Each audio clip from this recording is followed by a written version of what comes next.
नमस्कार, मी डॉक्टर जयश्री सैनिक पाटील। पूर्वीच्या काळी बायका उखाणे लिहायच्या, मग गीतं गायच्या, ओव्या लिहायच्या, ओव्या गायच्या।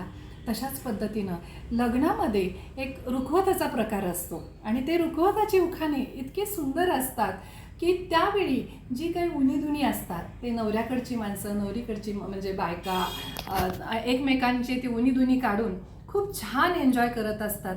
अगदी हमरी-तुमरीवर येऊन हे उखाणे होत असतात। अगदी वादावरचा पण प्रसंग उद्भवतो, पण तिथेच सगळे विसरून जातात। तर 21व्या शतकातील नवरा आणि नवरी काय म्हणतील असे मी अलीकडे स्वतः रचलेले काही रुखवताचे उखाणे आपल्या पुढे घेते।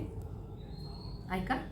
आलाला रुखवत त्यात होती बशी, नवरा रुसला भावल्यापाशी। मग नवरीकडचे म्हणतात, आलाला रुखवत त्यात होतं आलं, सोन्यासारखी नवरी दिली मग रुसायला काय हो झालं। मग नवऱ्याकडचे म्हणतात, आलाला रुखवत त्यात होता हंडा, आलाला रुखवत त्यात होता हंडा, नवरा मागतो लाखभर रुपयाचा हुंडा।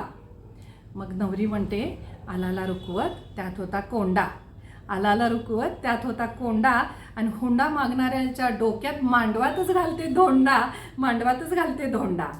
नवरा कसा म्हणतो बघा, आलाला रुखवत त्यात होता नाश्ता, आलाला रुखवत त्यात होता नाश्ता, धोंडाव कशाला मी सहज करत होतो चेष्टा, सहज करत होतो चेष्टा।